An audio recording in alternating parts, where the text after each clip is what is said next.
자, 명사는 자, 보시는 것처럼 사람이나 사물의 이름을 묶어서 단어들을 묶었다.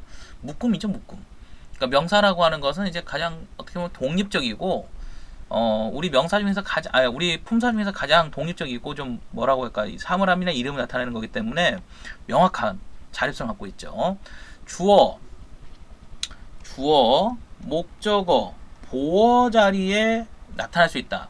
이런 것들을 우리가 이제 보통 이제 주성분이라고 하는데, 주성분 반드시 이제 필수적이다라고 이제 볼 수 있겠죠. 문장에서 관형어의 소식을 받는다. 아까 우리가 앞에서 봤지만 관형어는 관형사를 내포하고 있는데 다른 체언에 비해서 동의성이 너무 강하다 보니까 관형사의 수식을 유일하게 받는 그런 품사라 볼 수 있겠죠. 자, 조사와 결합하여 여러 문장 성분이 될 수 있어요. 특히 이제 서술어라고 하는 것이 일반적으로는 용언이 동사나 형용사가 이 용언의 역할을 해서 서술의 기능을 하는데, 특이하게 이다라는 놈이 이제 붙으면 체언이 와도, 그죠? 체언이 와도 이다라는 놈이 붙으면 이게 이제 조사죠. 격조사로 보기 때문에 물론 말이 많지만 격조사를 보면은 서술어의 기능을 한다고도 볼 수 있습니다. 자, 고유명사와 보통명사라고 하는 말이 나와 있는데 수량의 차이겠죠. 여기는 이제 좀 많고 여기는 고유니까 하나밖에 없는 거고, 유정명사와 무정명사라는 것은 의미에 의한 구분을 하는 거죠. 유정성을 갖고 있느냐, 무정성을 갖고 있느냐. 자, 자립성을 기반을 해서 의존이냐 자립이냐, 수업 시간에도 많이 얘기 드렸는데 이 의존이라고 하는 건 자립 형태소다. 그죠? 자립 형태소예요. 이제 기본적으로 명사가 자립 형태소이기 때문에 의존 명사로 적혀 있는 것도 자립 형태소예요. 그런데 왜 의존이란 말을 썼을까? 네, 얘는 이제 관형어의 수식을 꼭 받아야 돼요. 관형어 수식의 어떤 결합에 반드시 필수적인 제약이 따릅니다. 그래서 통사적으로 봤을 때 통사구조, 문장에서 봤을 때 제약입니다. 문장. 그러니까 단독적으로 쓰일 수는 있는데 무슨 수식을 꼭 받아야 된다? 관형어의 수식을 봐야 된다. 이걸 필수적으로 요구하기 때문에 의존이라는 단어를 쓰는 거예요. 자, 그래서 의존 명사는 무슨 형태소다? 자립 형태소다.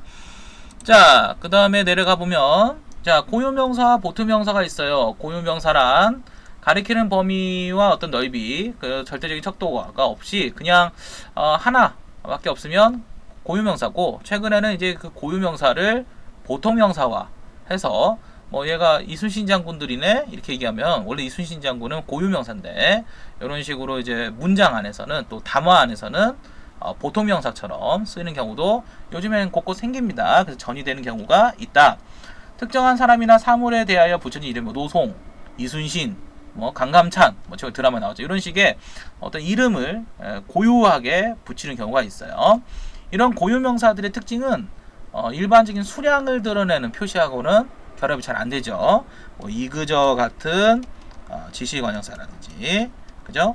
지시관형사라든지, 또 들과 같은 복수의 표시를 하지 못한다든지, 또 수관형사라든지, 뭐 특이하게 마다와 같은 이런 조사와의 결합, 이런 조사라든지 수관형사 같은 경우에 결합이 안 된다든지, 자, 이런 것들은 대부분 수량이 이제 고유명사, 고유성이 갖고 있던 특징이죠. 하나밖에 존재하지 않기 때문에 이 노송이와 저 노송이, 노송이들, 뭐 한 노송이와 두 노송이, 뭐 노송이마다 이런 식의 붙여보면 알아요. 금방 여러분들이 그냥 편안하게 체언이라고 하는 명사를 분명 인식하기 때문에 거기 뒤에다가 또는 앞에다가 이거 딱 붙여보면은 이거 고유명사네, 수량이 고유하다 보니까 이런 수 표시하고는 결합이 안 되네, 금방 느낍니다. 그래서 이런 것은 외우기보다는 그냥 적용을 해보면 금방 풀려요.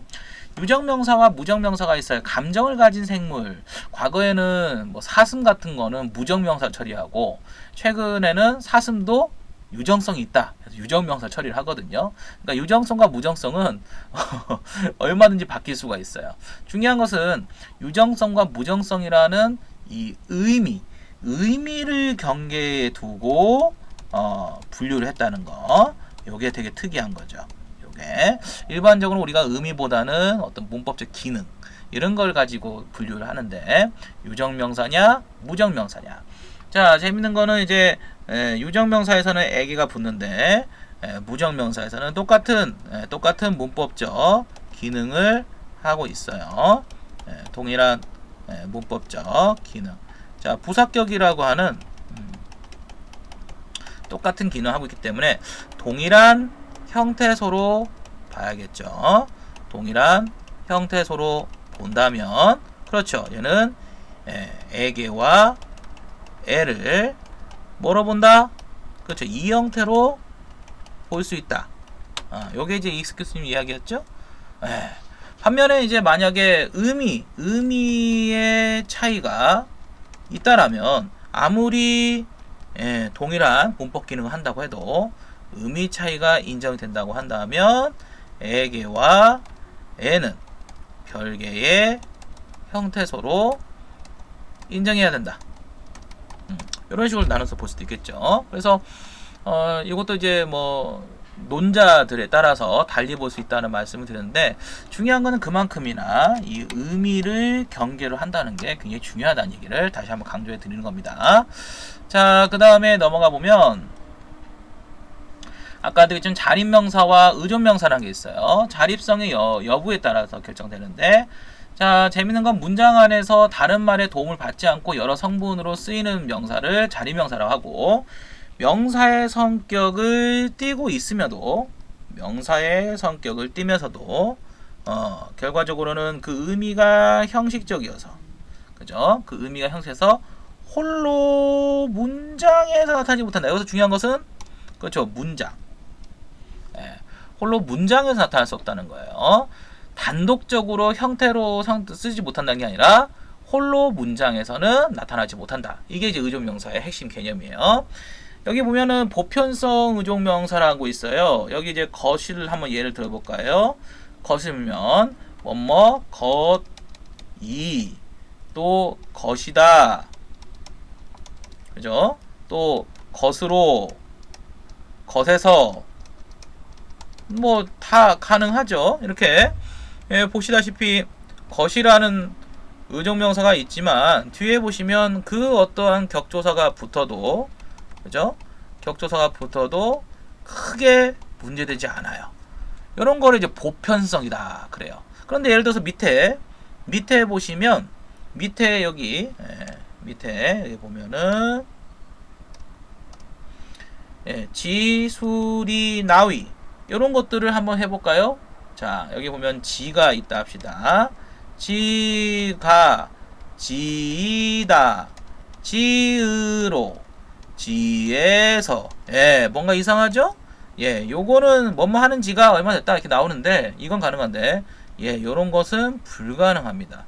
그렇죠. 여기를 잘 보니까 얘는 주격조사하고만 결합을 해요. 자, 이런 논리라면 여기 밑에 있는 서술성 의존명사라는 것은 서술격 조사하고만 결합을 하고 자, 부사성 의존명사란 뭘까요? 그렇죠. 부사격 조사하고만 결합을 한다라는 특징을 갖고 있습니다. 자, 보편성을 갖고 있는 앞에 보편적인 의존명사 차이가 보이죠. 자, 요런 사례 때문에 조사 결합의 제약을 가지고 있다. 요렇게 설명을 할 수가 있는 거죠. 특히 격조사. 자, 무엇이 의존명사가 요거 꼭 기억하셔야 될 것 같습니다. 그러니까 의존명사는 두 가지 제약이 있죠. 첫 번째는 관형어의 수식을 꼭 받아야 된다는 제약이 있고 두 번째는 의존명사 중에서는 격조사의 결합에서도 제약을 가져올 수 있다. 요 두 가지는 꼭 기억하셔야 됩니다. 자, 단위성 의존명사라는 놈은 그냥 말 그대로 어떤 단위를 나타내는 뜻을 갖고 있어요. 말이, 자, 평, 성 이런 단위. 그러니까 이런 놈들은 특징이 뭐냐면 수관형사하고의 결합이 상당히 부드러워요. 그렇죠? 역시나 단위성 의존명사가 수관형사랑 붙어서 넌 몇 평이니? 너 집이 몇 평이야? 그죠? 쌀 몇 섬 갖고 왔니? 그래서 한 섬이요. 2평입니다. 45평이에요. 이런 것들은 다 수관형사의 어떤 결합이 잘 되는 그런 구조를 갖고 있는 단위성 의존명사. 재밌는 거는 몇 사람이 왔니? 한 사람이 왔어요. 이렇게 얘기해보면, 그죠? 요걸 어떻게 처리해야 될까? 말이 많죠. 자, 사람이라는 것은 휴먼, 좀 뭡니까? 명사입니다. 명사이자 자립명사예요. 그러니까 자립명사로 쓰이고 있는데 특이하게, 아주 특이하게 수관형사가 앞에 오니까, 그죠? 수관형사라는 게 앞에 오니까 어떻게 됐습니까? 수관형사가 앞에 오면은 얘가 뭐로 바뀌었어요? 단위성 의존명사로 쓰이기도 합니다. 이런 사례들이 좀 몇 개 있어요. 그래서 알아는 두세요. 알아는 원래는 자립명사인데 단위성 의존명사로 쓰이는 경우들이 곧잘 있다. 자, 그 다음에 밑에를 보시면 의존명사 뒤에 이제 체언 뒤에 오면 조사인데 관형사형 뒤에 오면 의존명사다. 재밌는 건 형태가 다 동일해요. 보이시죠? 자, 형태가 동일한데 하나는 명사로 쓰이고 있고 하나는 조사로 쓰이고 있습니다. 자, 뭐가 달라요? 그렇죠. 문법적 기능이 전혀 차이를 보이고 있음을 알 수 있습니다. 자, 우리가 형태가 동일하다 하더라도 이렇게 문법적 기능이나 또 의미가 차이를 보이면 다 뭐라고 했습니까? 그렇죠. 별개의 형태소로 봐야 된다. 자, 재밌는 건 동일한 형태인데 아는 대로라고 했을 때는 여기 앞에 죄다 뭐가 보입니까? 관형어라는 게 보여요. 관형어의 소식적 제약을 갖고 있는 게 뭐였습니까? 반드시 문장에서 관형어의 소식을 받아야지만 쓰일 수 있는 거. 그래요. 의존명사였어요. 그런데 여기는 오히려 대명사라고 하는 것들이 보이고 그 대명사에 바로 붙어서 문장에서 어떠한 격을 드러낸다. 부사격 또는 의미를 더해주는 보조사로, 얘는 이제 보조사로 쓰이고 있는 거고 얘는 부사격으로 쓰이고 있어요.